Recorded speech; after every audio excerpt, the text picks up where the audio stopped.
Hey, we are live, pals. I'm here with Andrew, of course, and Denise. This is our live video show on F4W's YouTube and Twitch. You could actually see, this is a little embarrassing slightly, but you might be able to see my green screen over my here fault. behind my shoulder. For whatever reason, we couldn't get the shot down, so we're back to my original background here. You get to see LL behind me, and you get to see a little bit of the green screen. But anyways, we're not going to let that stop us from having a great show. So as always, let's introduce my co-hosts, the Dream Team. First, someone who posted her entire itinerary for this week on Instagram, and it barely fit on the graphic, Denise Salcedo. What's up, Denise?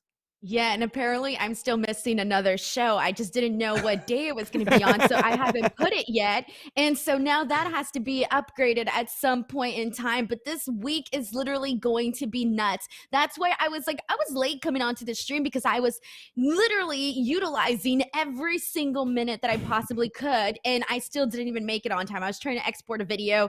It couldn't happen. So I'll have to get to that eventually. But I'm excited to be here and chat with you both. And, of course, the man with the deep V, host of Matman, the Scoop Master himself, Andrew Zarian. What's up, my friend? Hey, what's going on? Oh, that's not me. That's Denise. Not Andrew Zarian. Hey, Andrew Zarian. You look really different Andrew, today. I love your hair. The blue I love looks what you've done. fantastic on you. The red lip. Andrew, The you ombre. look great. The ombre looks fantastic, I have to tell you. You're stunning, Andrew. You're stunning. Oh, sorry about that. I'm a little rusty. I wasn't producing last week. Our producer John was doing it. So yeah, man, I'm excited. What a week we have. I still haven't recovered from SummerSlam weekend, so I don't know how you feel, Denise, but I'm kind of like, okay, I got to kick this into gear on Thursday to get going. Same. I'm completely behind still because of SummerSlam weekend. That's why I feel very overwhelmed. And then even like afterwards, I still got a trip after this Chicago thing. So I'm just feeling tremendously overwhelmed right now. I kind of like it though. Like I'm sure you feel this way too, but I'd rather be super busy than like bored with nothing to do. Yeah, I think we're all having a time of our lives right now covering wrestling. That is true. You know what Denise's schedule reminded me of? It's whenever Big Dave Meltzer says, "Oh, I got to go travel, and I got to be." He's writing up until 3:00 in the morning. I feel like Denise is kind of living the Dave Meltzer life right now. Oh man, that's like a big compliment. I don't even know how to react. I'm going to give myself 5 stars. That's the best that I can think of. You know what? Someone needs to chop that up. Someone needs to chop that up and make that into a GIF of Denise just handing over 5 stars. Is that how you do it? Is that how the 5 stars arrive? I'm throwing myself just the landing. 5 stars. You know what's sad? I didn't even break the scale for my own self. That's the saddest part. I could have done 7 stars for myself. But no, 5 it is. That's going to be her introduction next week. The Omega Okada of the podcast. Okay, so like we've been talking about, we are headed for Chicago this weekend. It is all out weekend. We are going to do a show on Saturday at some point, a time to be determined, with guests to be determined. And we'll probably do more of a preview of All Out there because it'll be the day before. But I do want to come back at the end of the show and we can talk a little bit about All Out, our itineraries, what our plans are, kind of what, maybe we'll look at Denise's schedule again. This week in pro wrestling seemed to be a little bit more of a calm before the storm. And really, in thinking back, we watched 5 shows of AEW and WWE, and there are even more. Some folks are watching even more than that. I couldn't say that I really liked any of the TV shows this week. I thought that they were all sort of average or, maybe in some cases a little bit above average. But I thought it would be a good opportunity since we don't really have a lead story to talk about this week. I kind of want to look at how the 3 of us kind of watch wrestling, how we keep up wrestling. What is your schedule? Now, Denise does a show about almost every big show that's out there. And so maybe we'll start with Denise, but I'm kind of interested, you're watching most of these shows live because you have a live stream after that. But what about the shows that maybe you're not covering? And how do you keep up with your own news? Because things are happening And there's only so much time in the day. But Denise, I'm kind of interested. How do you watch? How do you absorb? How do you read about? Like, what is your sort of your journey every week in pro wrestling? I love this. And this is a very loaded question. So I'm going to speed through it so I can get it all in. So first of all, when it comes to Raw, NXT, AEW, Rampage, and SmackDown, Impact pay-per-views, NXT pay-per-views, WWE pay-per-views, AEW pay-per-views, all of those I watch live, okay? And, I tweet about them, and then immediately after do my post shows for those. Now, the programs that if I don't want, it's hard to say, if I don't want to watch it or I'm not interested in watching or I'm not covering it for some reason, then I don't necessarily I feel everything that I'm interested in watching it, I'm watching it live. If I'm not interested in watching it, then I'm not watching it at all. And I will just keep up with the news if I happen to miss a show. And this tends to happen to me because everybody's so used to me watching all of the big shows and everything that if I don't tweet about it and I'm tweeting about something else, I'll get the comments of why aren't you watching this? Why aren't you watching that? And I'm like, well, because I'm doing something else. So that does get a little bit nuts. But in terms of how I follow the news, because, part of my job is, creating these videos that I do for the Sportster, which are, news vids as well. How I keep up with the daily news, first and foremost, I live on Twitter. So I have a Twitter addiction and I'm always on Twitter. My Twitter tab is always open. So I don't necessarily try to miss anything. But obviously, I keep up, with everything that Dave posts, everything that Sean posts. I listen to, Wrestling Observer Radio. I listen to Wrestling Observer Live. And so, those are my podcast routines. And then also, basically going on, my go-to websites for my wrestling news. And that's essentially how I keep up. But it's literally a 24/7 thing because even there's certain news that doesn't always make it to the actual news sites. And it's stuff that happens on Twitter. It's stuff that people talk about, on social media, a lot of that stuff. And I tend to miss a lot too. That's what's creepy and that's what terrifies me is that I'm always on Twitter and I'm always watching all of these shows, yet there's still so much that I miss because there's just so much happening. And but that's pretty much, honestly, that's how I do it. So one follow-up question, and then we'll get to Andrew. And when we get to Andrew, I'm going to remove that green screen and throw it out of the room. So Andrew's going to have a long answer because it's bothering me. But okay, so the follow-up question is, you mentioned Impact, and I know that you've also watched ROH pay-per-views. So how are you keeping up? Are you watching is your DVR loaded with shows just in case you need to zip through them because you are going to cover the pay-per-view and you want to make sure? Or are you relying mostly on news and recaps and reading up on what is happening on those TV shows for something like an Impact or an ROH?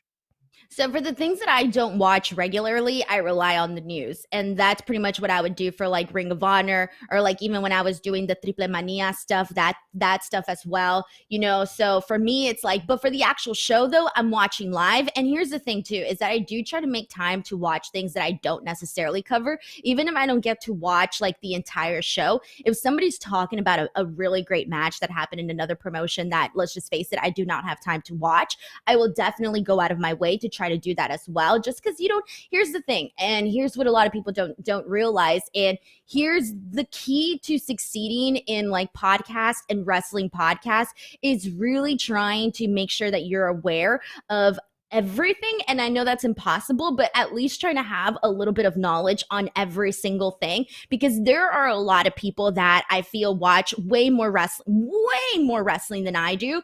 And then, then maybe some other people do. So you don't necessarily want to fall behind and you don't want to come across as clueless, because when you're on a podcast and someone asks you a question and you don't know, I do not have the privilege of saying I don't know what you're talking about. And that's one of the things that, as being a woman in podcasting, I feel like I always have to be prepared for absolutely everything, because you just never know what you're going to be asked or what you need to know about, because there's a little bit of a different standards, and you have to be aware of that. And so I am very aware of that, and I try to always make sure that I'm prepared. And here's the thing too, a lot of people see through BS as well. So if you're coming out here and you're asked a question about a show or a match or something that you didn't see, if people flat out ask you, just say no, you didn't watch it, you didn't see it, you don't know, because it's much better than saying or trying to like BS your way through it. So that's the way that I go about things.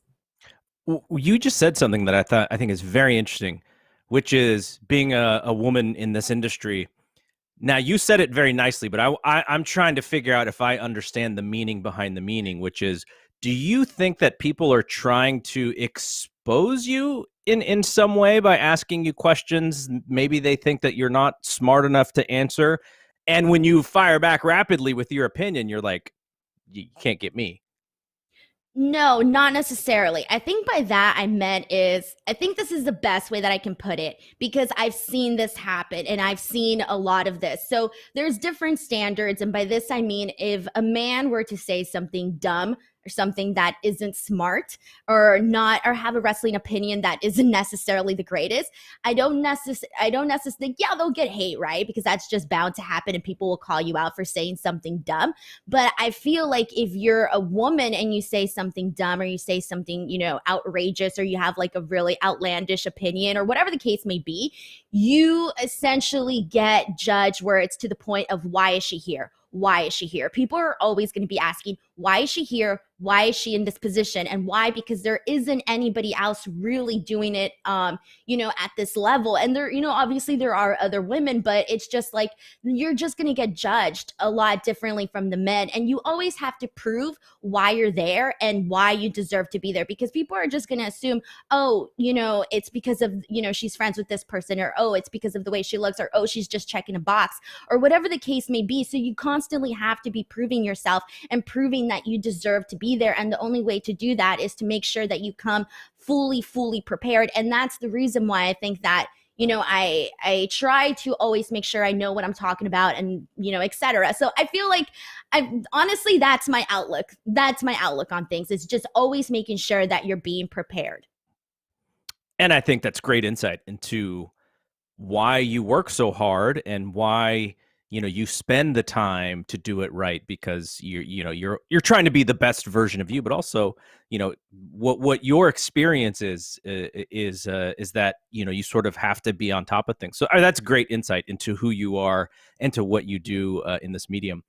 Okay, Andrew, you I know you and I actually talked on my Observe This podcast the other day about sort of how you got into wrestling and podcasting and how you've grown your show.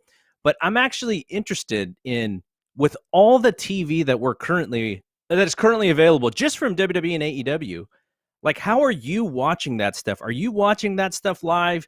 Are you DVRing it and watching it later, when the kids go to bed? Because I know your schedule in of itself is pretty Insane. nuts. So yeah. How do you keep up?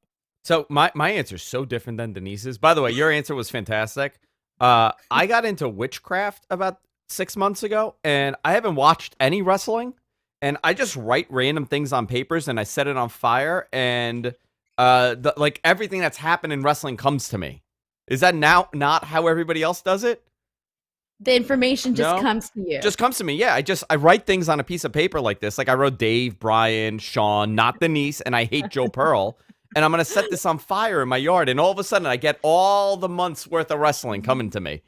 That's fantastic. Great skill. By the way, when you said witchcraft, I was like, oh my God, I was like, he's either saying witchcraft or there's some like unknown underground wrestling promotion called witchcraft that I don't know about. Did you want me to be a man that associates with the macabre? Because I would be very excited if you thought that I'm part of the occult now. This is a new gimmick I'm trying. I'm going to enter this whole weird, this is going to be the thing. I'm going to do seances and figure out what's going to happen and get the scoops that way. No, if you told me you did witchcraft, Andrew, I would 100% believe it, because I've seen your posts and you have way too many shoes for a guy who probably doesn't do witchcraft. Listen, I live a very dangerous life. That's all I'm going to say. Very dangerous. I dabble in the occult now. That's my new gimmick. No, I mean, listen, it's really difficult, especially I got the 2 kids, right, which kind of put a damper on a day of planning because things pop up. I have 14 different jobs at this point. I I really like to be commit to a pattern weekly, daily, where I need to do the same exact things. Like watching Raw is one of the most difficult things I could do live. So I tend to watch it, and not because the product's not good. It came off that way, but yeah, the product's not that great right now. But it has more to do with the fact that my schedule's all over the place. So I will watch, if it's a Tuesday morning, I'll watch all of Raw. I'll watch any kind of New Japan that happened throughout the weekend. I'll attempt to catch up on Ring of Honor, which I've been really bad at, and I'll watch Impact all on Tuesday mornings from like 6 a.m. on. I'll just watch whatever I've missed. And then AEW, I tend to watch the night of, even if it's not live. SmackDown, I watch live every week, which is probably like on a Friday night. You would say, like, why do you watch SmackDown? I hate going out on the weekend, so it's the perfect time for me to watch it. But I agree with you, Denise. Like, I get the same thing. Like with NWA, for example, right? I've gotten a bunch of messages from people telling me, how did you not watch NWA? Or did you watch NWA? And my answer is, no, I didn't get a chance. And they go, how do you not watch it if you cover wrestling? I feel the exact same way, and I hate to pick on NWA, but it was the same thing for me where people are like, why aren't you watching NWA? And I'm like, because I'm not watching. And I kind of feel bad. Like, it's not like necessarily, it's just you got to pick and choose sometimes, especially when you're watching so much wrestling. I'm a little bit more, if I'm not talking about it on a show, I'm a little bit more picky with what I'm going to cover. I'm going to watch things that I am a fan of if I'm not necessarily covering them for the show. And here's the thing, though, all the shows that I cover, I'm a fan of. Yeah, even my 3-hour Raws, like, yeah, sometimes they're not that great to get through. And I've been there because I watch the shows live, but there is still a major part of me that enjoys, watching the show, at least for what it is, and I try to find every now and then, every couple of weeks, I try to find the good in it. Because if I don't, then what am I doing with myself, on Monday, spending 4 hours of my life, 3 hours watching the show and 1 hour talking about it. If I'm on here saying, oh, I absolutely hate Raw, no, it can't be like that. A part of me has to at least enjoy some of it so that I can enjoy my job and genuinely, enjoy what I'm doing. And I think that everybody who covers Raw, even if they're frustrated with the creative and everything, I think a part of them is still like, you know what, I'm still a fan deep down. And so you're going to try to find the good. You're going to try to find the enjoyable aspects of Raw. But yeah, I kind of got that a lot. And sometimes it does drive me a little bit like, guys, I sometimes I do other things. Yeah. No, I think it's interesting because there's so much different types of wrestling. And then, you want to cover it. You want to watch it. Like the New Japan stuff, unfortunately for me, the pandemic took me right out of it. And I've had a very difficult restart to committing to watch these shows like the day of or the day after. Normally what I would do, I would watch it. Like I would start it like 10 o'clock in the morning when the feed is up on, everything is processed and up on their New Japan World Service. So I think that's the hardest part. So I prioritize now on what people want to hear us talk about. And then if I have some stuff that I missed, generally our producer, MG Geek, which is probably in the chat right now, he does all our notes for all the shows, and then he'll have like a little section of stuff like, I'm sure Andrew didn't catch this, but here's a link, and he'll send me all the stuff that I should probably watch. Like Denise said, obviously there's independent shows happening all the time, and if it's Ring of Honor or Impact, if they have a really good match and I just won't have enough time, I'll have it in my notes to check out the match. So I'll just quickly give mine because this was an interesting way. I'm actually glad that you guys explained it because I feel like it's become there's become so much, which is great for wrestling fans to have so much really good TV, first run TV of things that matter. It's great. It's a great time, but at the same time, and we'll kind of push this into a rampage discussion in a second. But at the same time, it can be too much. The only reason I watch Raw is in case we need to talk about it here. Because when I do Wrestling Observer Radio with Dave, we don't really focus on TV reviews. He's doing that stuff with Brian. So the only reason I'm watching Raw is to talk about it here in case we do need to talk about it. But I don't watch anything live. I watch NXT Wednesday morning. I'll catch bits and pieces of Dynamite live, but usually I'll watch it later in the evening before I do my show, the Fight Game Podcast on F4W with John the Rocka. And then SmackDown and Rampage is kind of like, okay, maybe Wednesday night I have some time, but usually by Saturday morning, I'll be able to watch both of those shows. So thankfully for me, it is not a time concern. Whereas with Denise, there's a big time thing. Like she's doing this stuff live, so there's a time crunch. Garrett, here's the amazing thing, right? And Denise, the problem that we are talking about today is that there's so much wrestling on television that we don't even have. We can't fill it in our busy schedule of covering pro wrestling. Yeah. I mean, just to think about that. And I got to tell you, like growing up and watching wrestling, there was only 2 games in town. Always. That was it. The likelihood that I would catch anything other than a WCW show on, TBS or TNT or WWE on USA or Fox here, right? When we had like the local affiliate shows like Superstars and Challenge, it wasn't a thing that was happening. And I remember when TNA happened, people were like, oh my God, we're going to get 2 wrestling shows a week now. We could watch this. We're going to get 3, obviously, with SmackDown. But it was a big, groundbreaking thing that there was more wrestling on. And now, if you think about it, on TV weekly, you have MLW, you have Ring of Honor, you have Impact, Raw, SmackDown, NXT, AEW Dynamite. Let's add Rampage also to that. New Japan Strong. You got 9-10 shows a week. Dark Elevation. I'm not even, and they're not. Let's not even count them because they're not on TV, right? But this is what Denise just said is kind of why I brought this up, because when Andrew, the one week that you were gone, Denise and I were talking about AEW, and I had mentioned that I don't watch Dark or Elevation. And people who are watching live, like, immediately replied to that, or just immediately tweeted out to both of us and was like kind of surprised that I didn't watch Dark and Elevation. And really, it is a lot of what Denise said is you have to prioritize, because you also have to do this thing and enjoy it at the same time. And if I felt like I had to watch Dark or Dark Elevation, like focus on it, like I could throw it on in the background, right? There's no harm in doing that. But if I had to focus on that, and then AEW is not just first 2 and then 3 weeks of dedicated TV time, but then, however long these Dark and Dark Elevation tapings are, you're like doubling work, and then it doesn't become as fun. It sort of takes your the reason why you do it out of the equation. And I don't want that to happen to me. Like, it's so funny because Andrew was just talking about back in the day. I remember I was like probably 13 or 14.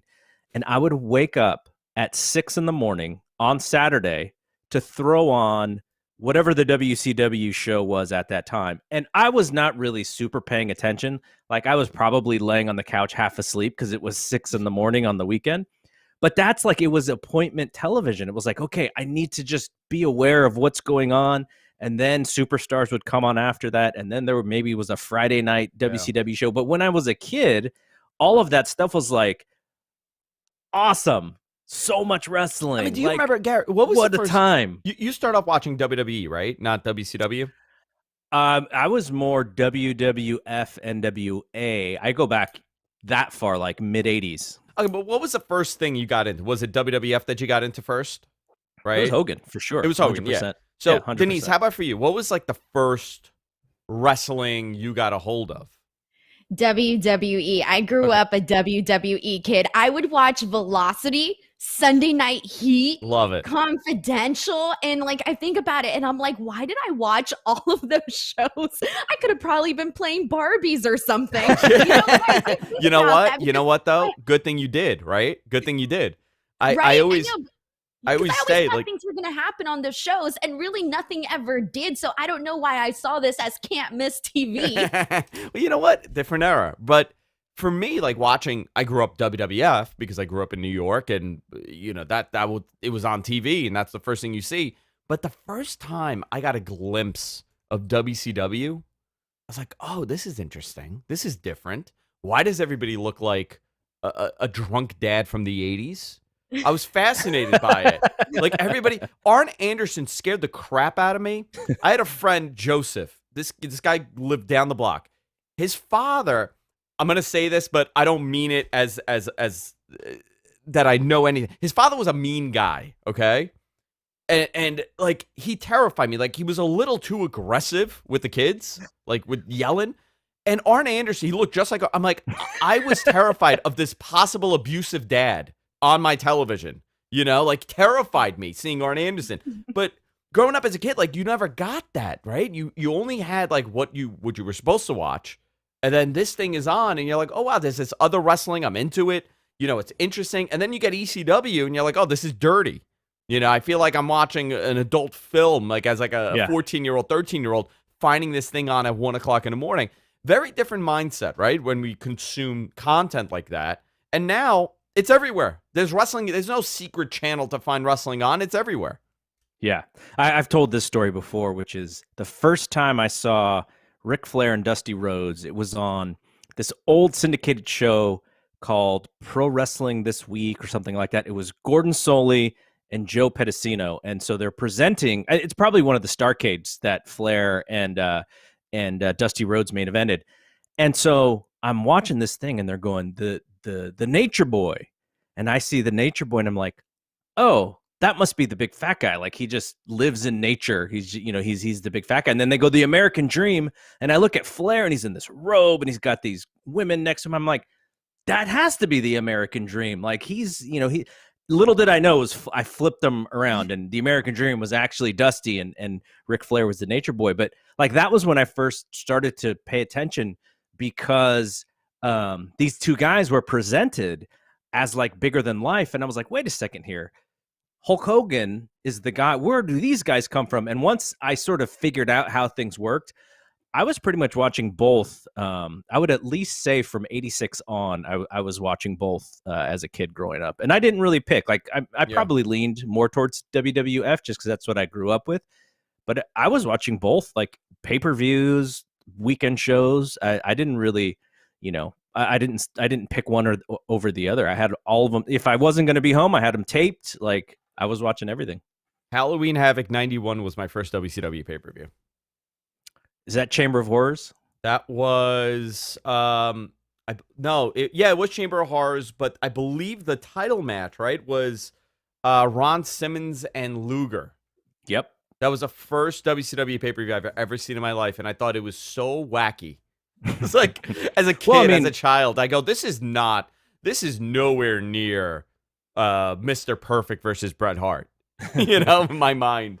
Well, I mean, little did you know, you probably didn't even know if that's your first show that, Flair's leaving and basically the fan base turns against the product because the guy that they love most, he went to the other thing. So, they're trying to build up Luger as the guy. They put him with Harley Race and Ron Simmons is the contender.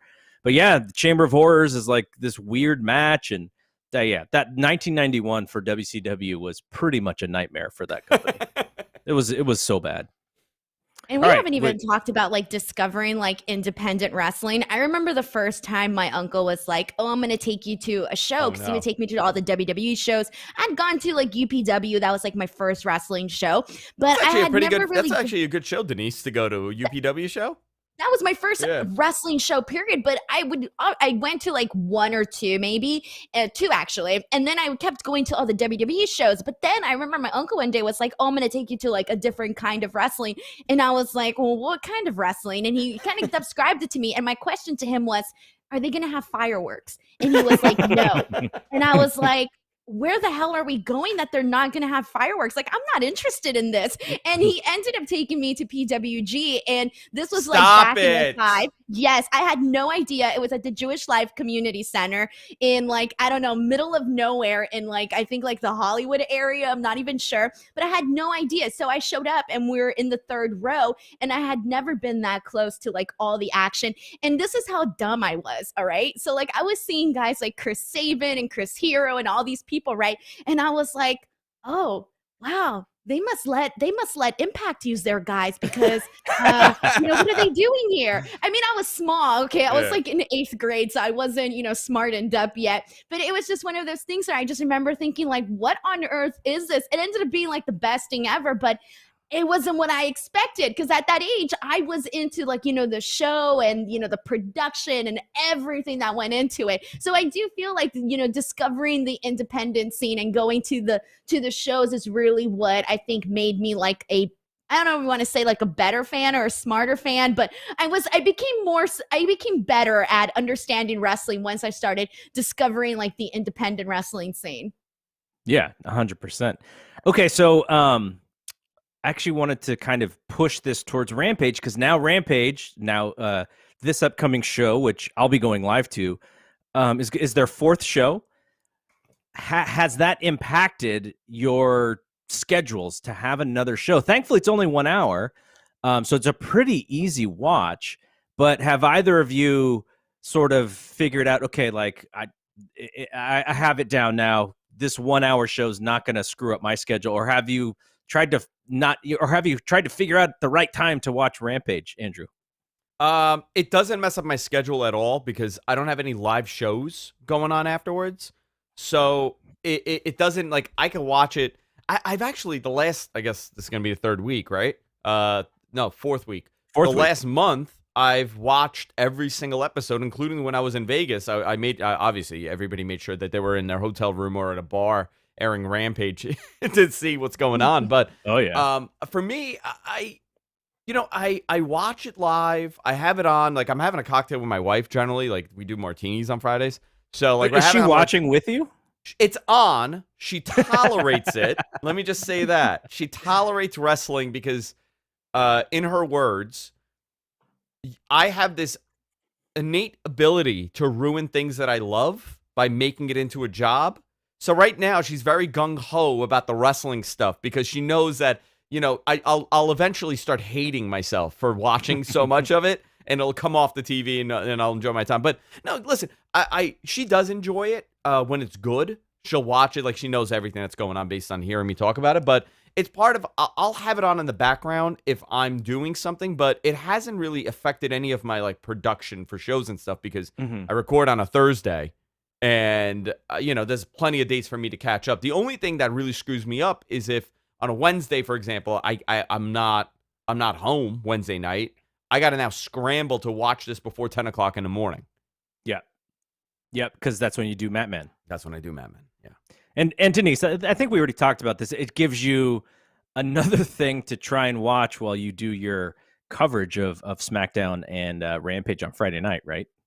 It actually adds to my show because I've seen ever since Rampage, became a thing. And now that I cover both SmackDown and Rampage, my podcast numbers for that show have definitely increased thanks to Rampage. So I necessarily don't mind it whatsoever. It just adds an extra hour, but it's not really anything like major. It's not like I'm going out Friday night. It's not like I have a life. It's fine. But I enjoy it.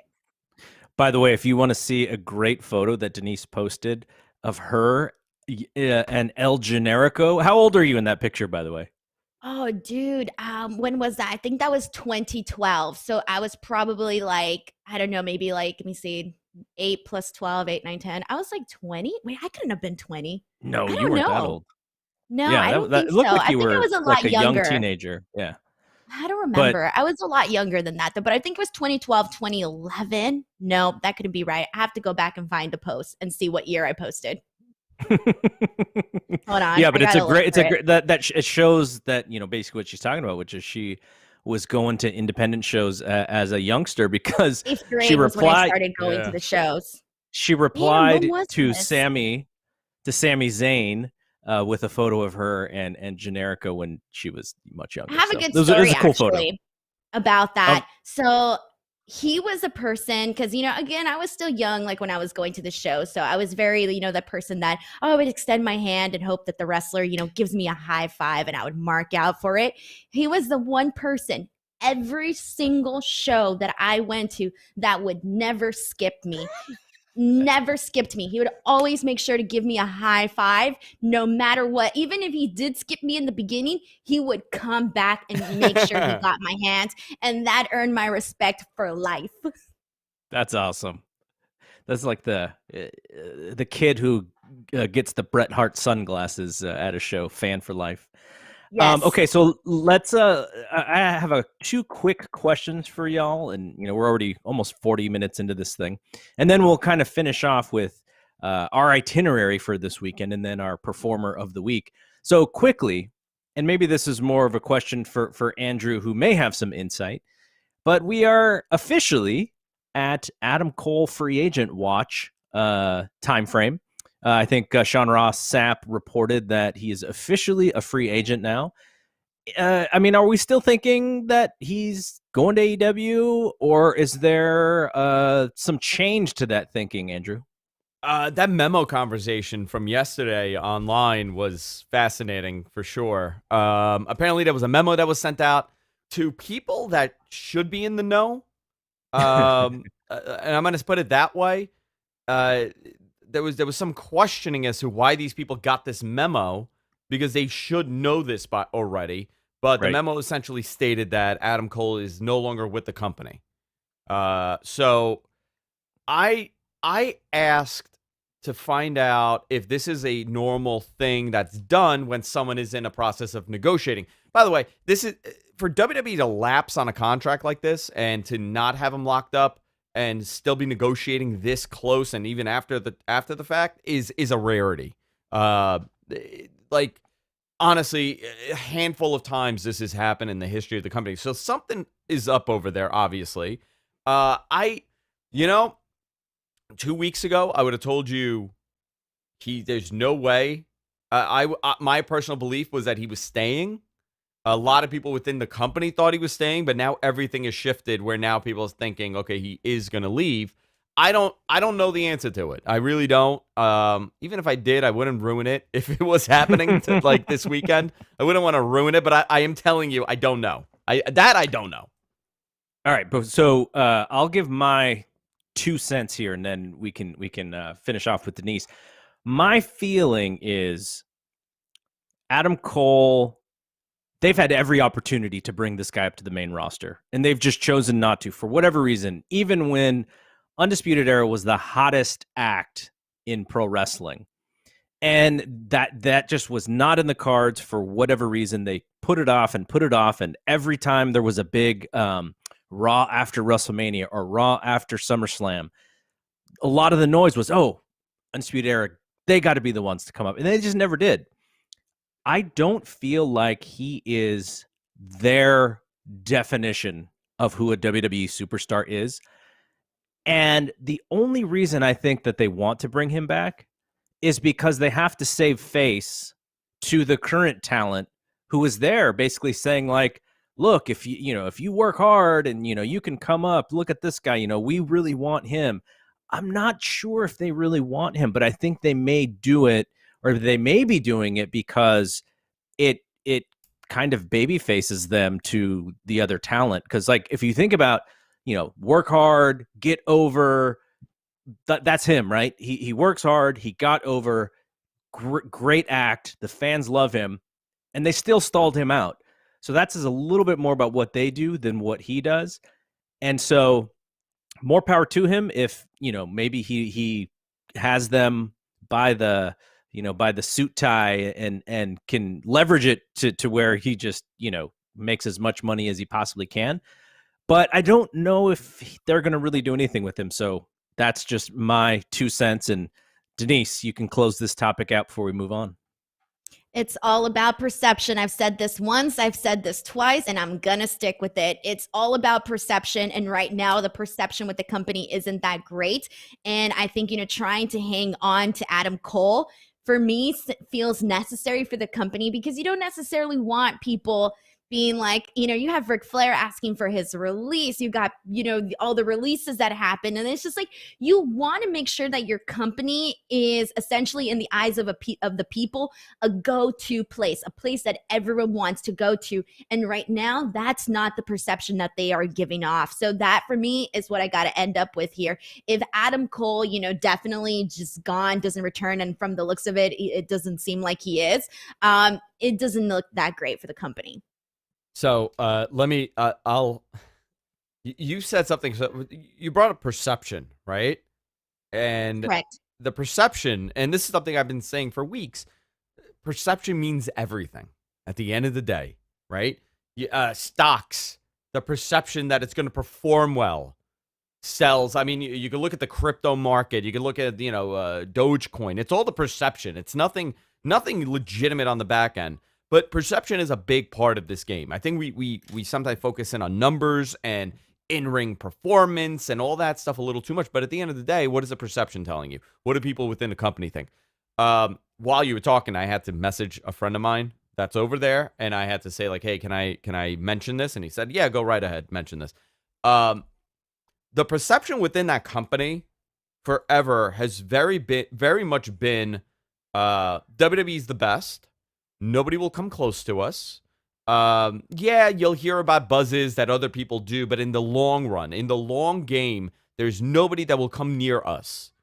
And when AEW started, the perception was that this company's a joke. And I'm legitimately telling you what was said to me with not with, hey, can you believe what these guys are saying? But telling me that there's, just the Kool-Aid was being poured in pitchers and drank that way at that point. AEW is going to be nothing. Oh, this is going to be another Impact. Yeah, fine. Who are they going to bring out? Oh, Kenny Omega, he's nobody. I mean, this is people within WWE that were telling me this. What's funny about that? Yeah. They negotiated with Kenny Omega the whole time to bring him in. Of course they did. Yeah, no, of course. But a lot of the, I'm not talking about the high level. I'm not talking top level guys that would be part of the business for, that have been there for 20 years or 15 years or whatever. I'm talking about guys that are men, women that are hired in director positions, entry-level executive positions, things like that. Not entry-level, but middle management to that level. I don't want to give away too much, but essentially the belief was there's nobody that can come near us. Even now with CM Punk, it was 7 years, he hasn't done it. What is this going to mean? It means nothing. But the Danielson stuff, the possible Cole stuff, the Bray not, Bray getting released, Braun getting released, regardless of what the reasons were, the perception has shifted within that company from a lot of people that really, you got to also remember, a lot of these guys are not wrestling fans. They know wrestling. They watched it when they were younger, and most likely they've only watched WWE, and that's the wrestling they understand, and that's fine. But now a lot of these guys that were on that path of there's nobody could compete with us, now they're starting to get a little nervous and saying, oh, wow, okay, why aren't these guys staying? What is it about the other guys? I will tell you this much. I am part of I'm gonna cut it off there. I'm sorry. You're about to get to some good stuff, Andrew. I really was. I have seen conversations that happen amongst people that are in positions either within WWE or a partner of theirs. And for the longest time, those conversations were, hey, did you see this? This is a joke. I'll give you a great example. Jungle Boy in one of these chats, and it wasn't a WWE chat that I had seen. I'm getting yelled at right now. Sorry, I have to stop. Stop talking. Stop talking. Sorry. This is it. This is your I'll just say that the comment about Jungle Boy was, these guys have children wrestling. How do they even think they could come near us? All right, I'll just put it that way. Andrew, you're getting yourself in trouble. Andrew has crossed the line. I am getting yelled at. Ooh, quote, ooh, haha, and then expletives, tremendous expletives. You're having fun. I don't want to ruin it for you. Have fun. This is a fun show. And he said he's not talking to me for the rest of the day. So there you go. In caps lock with exclamation points. Yeah, there was a ton of them. Yeah. Ooh. Oh man. Yeah. There sorry. you go. But I wanted to piggyback on that. I know the graphic is screwed up here, but Denise hit the nail on the head. It's perception. Mm-hmm. That's all it comes down to. Yeah, 100%. And that's me hitting the nail on the head, BTW. Thank you. Okay, so can we talk a little bit about this new NXT? We saw the graphic, which is actually pretty cool if this was 1985 and Cyndi Lauper was still on the radio. But I imagine that's the that's what they're trying to bring. It's like this, we're young, we're new, there's lots of colors, Doink the Clown exploded and here comes our graphic. The Wale song is awesome behind the little commercial. I like that a lot. But I was kind of wondering what you guys thought of the new branding. We don't know a whole lot. But Denise, when you saw that logo, what was your initial thought about what NXT is about to become? I had 3 thoughts, and here are my 3 thoughts. 1, this immediately reminded me of Dynamite. And the first thing I did was click on the comments to see if I was over exaggerating or if everybody saw this. And there were quite a lot of people that saw it. Secondly, I love the colors. But it is very different. So my third thought was it's going to take me a very long time to get used to this because I'm used to this very, and we all are, this very edgy NXT. And I like the edgy stuff. I'm into that. You know what? Sign me up, man. I like all of that stuff. And so I just hope that I'm excited to see what it's going to look like, but it is going to take a hot second to get used to it. So, Andrew, I know you think when you see stuff like this, you think of with a marketing mindset. Okay, what are they selling? How are they selling this? When you saw that logo, where do you think we're going with NXT based off of what Nick Khan said, but also with that logo? I would say that one of the big criticisms on their production on the NXT side, which I actually like, was the undergroundness of NXT. And that was always the purpose. You don't want to do the glitz and glam of a mainstream product because you kind of want this to be a little bit more underground, more of it's wrestling focused. It's not production focused. And, the big problem was they were going head to head against AEW, and AEW's bright and loud and, popping, and they weren't. They were dulled out, blacks and reds and yellow and green. Everything had this like hue to it, and this was their reboot to kind of change the whole perception of NXT and the entire presentation. The whole set is changing. Everything is changing, right? Graphics, video packages, everything is going to change for them. They're not going to stick to the same NXT. This is to kind of put a little bit of paint on the product. I don't think it's a bad thing. I know a lot of people were they're like, oh, it looks childish, but I do think that the vibe of that, the edginess, like Denise said, like the whole, the metal feel to it, I think that's going to go away, and you're going to get something more WWE-esque. Yeah, it does seem that NXT had a little bit of that Triple H influence. Like if you think of who Triple H was with the wrestler with the biker jackets, and that's kind of the black and gold NXT. And I'm interested in what they do. I just think that they can put a whole new coat of paint on it. They can change the type of talent that they want. But if they don't make stars on that TV show, it's going to be the same output. Like they need to make stars, and you need to make. Luckily for them, they know how to make stars on that roster. But they make them, and then they stunt them because that TV show is not deemed important by the big boss. Yeah. So it's kind of like, it's unfortunate that when you can make an undisputed era and then the big boss says, not our cup of tea, then they're stuck there. And that's kind of what we've seen of late. Okay, let's talk about our itineraries for Chicago. Now, you can get as deep into your itinerary or you don't have to if you don't want people to know where you are going. But Denise, I'd like to start with you because I know how busy you're going to be. Are you going to have time to actually hang out and kind of go around Chicago and figure out, the things that you've never seen before?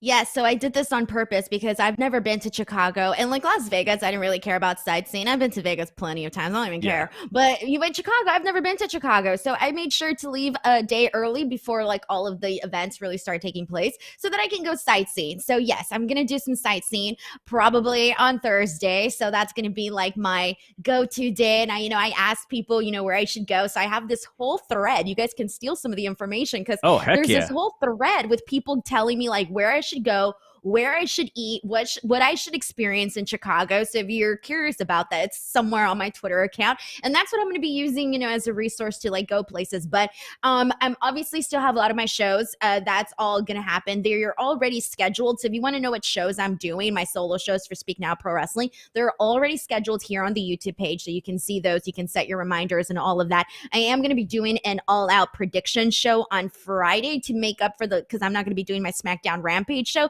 because I'm going to be ring announcing at GCW. So I kind of had to move things around. I'm going to be at the meet and greet. So that's going to be very exciting. I'm going to be selling 8x10s and stickers. So if you're going to be at the meet and greet, be prepared for that. I'm going to accept cash, Venmo, and PayPal. So thumbs up on that. And then are you going to have like a Square reader with you? Like, how are you going to take these payments? Well, you just give them your username and you just got it. You said Venmo and PayPal. Sorry. Yeah, I was thinking credit card. you just get like the email and you're like, they can send it to you. It's very, very simple. Yeah, so I'll do that. And then also, what else am I doing? Okay, see, now I lost my train of thought. Okay, then obviously AEW doing the actual event, and then afterwards doing like the media thing. That's going to be cool. And then also on Monday, I will be back super early in Los Angeles, so then I could do my post show the following day. So there's going to be a bunch going on, and you'll know if you follow me on Twitter, you'll be kept up with all of the information. And don't forget the live pal show When sometime. are we doing that? Do we know yet? Saturday morning ish, I think. We'll figure it out. Okay. See, I wasn't sure like what day was happening, so. Now, when it comes to live wrestling, so you're going to be working at the GCW show. You're going to All Out. Are you going to anything else to watch wrestling? I don't know yet. That's all I have planned. Got it. All right, Andrew. I know that Denise, she has stated that she does not drink alcohol, so we cannot get a drink with her. Maybe we'll sort of figure out how to do fake margaritas or something. Yeah. But you and I have to actually get a physical adult beverage. Yes. This is one of my priorities for the weekend, is to have an adult beverage with Andrew and Denise. You are definitely, if you can find the time, we'd love to I need have a Diet Coke and a pizza and some nachos, and I'll there be we there. go. Perfect. There we go. Perfect. Listen, you don't have to drink. For me, like, I don't. Obviously, we're live, pal. I'm doing a live Matman on Saturday also. We'll do that, and then we have Sundays the Q&A, which I'll be there also for that. I don't have 8x10s. I don't have any 8x10s though. I'm not on that level. Photo your shoes, Andrew. I'll just, what though? If you want me to sign your shoes, I will.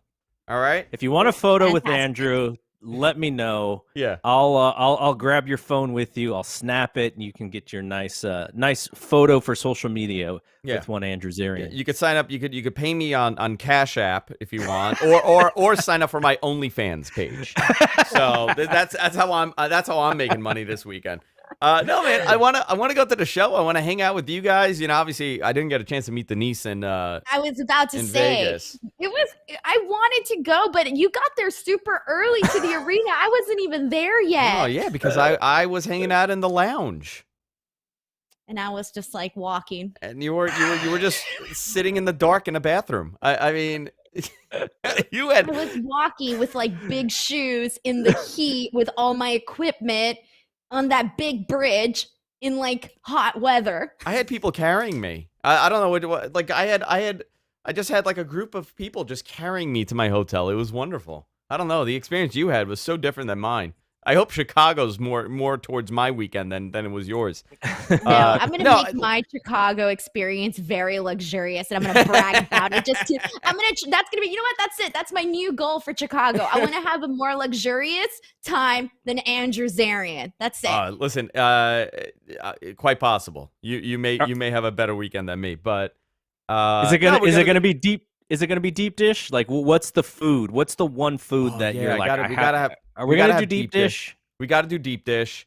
I got to have a couple drinks over there anyway. There's a bunch of bars and apparently that are really good by us. So, listen, I want to enjoy my weekend. It's a holiday weekend. Not a lot of pressure for me to get any of my work stuff done. So I think I'm just going to enjoy my weekend and have a couple drinks. And, maybe I'll go to a GCW show. I don't know. For me, I only am going to go to Rampage and All Out. I'm keeping everything else free because one of the things that I was really looking forward to is kind of getting back to people. Like I've met so many people through the F4W convention that when we go out there, I'm sure, there's going to be 15 people who I haven't seen since the pandemic, because we haven't been going to wrestling events. So I can't wait to catch up with those folks. Can't wait to catch up with you guys. I'm sure I'll get, I'll get pulled in some different directions to do more things for this, for the website, maybe with Dave or whatever. But more so than anything else, I wanted to have a fairly free weekend so that if something was going on, then I wasn't scheduled to have anything to do. So that is my game plan. So let's close this out with our MVP Performer of the Week. Last week I went first. I'm going to go last because I don't think anybody is going to choose who I'm going to choose. So do either of you want to go first? Do you have like a Performer of the Week on the tip of your tongue that you just want to hurry up and get out? Damien Priest. That's my pick right there. That's a great one. I think that's that a great one. he had an awesome match, an awesome triple threat match with Drew McIntyre and Sheamus on Raw. It was literally one of the highlights of the show. Tremendous match, and had a really, what sort of felt like a pretty powerful moment between him and Drew McIntyre when they, shook hands. It kind of felt very special. I thought it was one of the biggest wins of his career. So with that being said, and he also got to open up the show, and they've actually been doing right by him as U.S. champion so far. So I got to go with Damien Priest. Andrew? I'm going to go with Nia Jax. That was unexpected. You know Andrew, what? you're always ruffling feathers I'm gonna here. go with Nia. She made a big splash in that bizarre work shoot that her and Charlotte did. And listen, people were talking about it, right? So it got the message across. Nobody would have been talking about that match if they hadn't done whatever that was. I don't even know what to call it. I would say it was Nia Jax for me. That was I watched that clip like 10 times in a row, trying to figure out what the hell's going on, and you could tell like they're trying to like. My assumption is that it was a work to get buzz, but I think somebody hit somebody a little too hard in that, and then they were both like a little afraid to do it. It was so weird. It was like a really weird thing. I'm like, all right, whatever. You know what? Nia, we're talking about Nia now, right? So she deserves it. No, that's a great point, actually, that if they didn't have that bad match, then, it's just kind of like something that happened on Raw. Okay, my last one here. I'm actually kind of cheating because, as I said, I didn't like any of the 5 shows that we normally talk about on this show. I thought they were all average. Like even Rampage was just average. Dynamite was super average to me. Raw had so many, like the Damien Priest thing was a great call because that's one of my favorite matches in recent Raw history. Recent Raw history. So not in all of Raw history, but I'm going to go with Tony Khan, and here's why. On Saturday morning, Dave and I interviewed him for this very website. And Tony came on, and I remember the first time that we interviewed Tony. He was, I would say, not as polished as he is now as a communicator, as someone who's very comfortable on the mic. And we actually interviewed him in person, and it was during the Double or Nothing, original Double or Nothing ticket party. And so this was a couple months before that show. We interviewed Kenny Omega that night. We interviewed Tony for this website. And Tony was a little uncomfortable. I think some of it was because he knew that he couldn't really tell us anything, and we had all these questions about future plans, and he couldn't tell us. But from that moment on, I've interviewed him now, I think, 3 other times, and he is so polished. He is so good at taking any sort of question that you may want to have. And the thing about this, and I know I'm going to upset folks who are only WWE fans here, because they say, oh, why do you guys interview only Tony Khan and Kenny Omega? Well, A, WWE doesn't let us interview their talent. But B, when you have the opportunity to interview maybe the second most important person in professional wrestling today, you do it. No questions asked, because that's what the game is, right? That's what the game is. And so Tony came on. I thought the interview went really well. He answered a lot of questions, and he gets it from that perspective. And so if you haven't listened to that interview and you're a member of this website, definitely check it out. it is a really good hour and 40 minutes. And I can give this information out. The guy was doing stuff for his soccer team. Then he scheduled us, and then he was going to fly out to Dallas for the Jacksonville Jaguars preseason game. So he had he might almost be as busy as Denise, if I think about it. Quite possibly. That was a great interview, by the way. I listened to it. I thought it was very insightful. I thought you guys asked good questions, and I got a lot of information from it. Good stuff. No, thanks. It was great. Like, there's sometimes when we do these interviews where I'm like wondering, how are people going to like it, or are they not going to like it? And there's been some that they haven't liked. We'll not mention those, but once this one was done, I was like, okay, I think this is going to be very well received, because Tony was really good, and Dave, he and Dave have a pretty good relationship too. So, all right, so I will see you both in Chicago. I can't wait. We'll figure out what we're gonna do. We're gonna do a show. Denise is gonna do a show. Andrew just said he's gonna do Matman. I think I'm gonna do a fight game podcast after Rampage, just to talk about the live experience. So if you are a part of this YouTube page, a subscriber, if you are a part of F4W Online, Wrestling Observer, there's gonna be so much content from all of us, and I hope that you all get a chance to watch it. We will be here this weekend on Saturday to do something, and then we'll be back in our normal slot next week here on Tuesday. So for Denise and for Andrew, I'm Double G. We will see you when we see you. Peace out.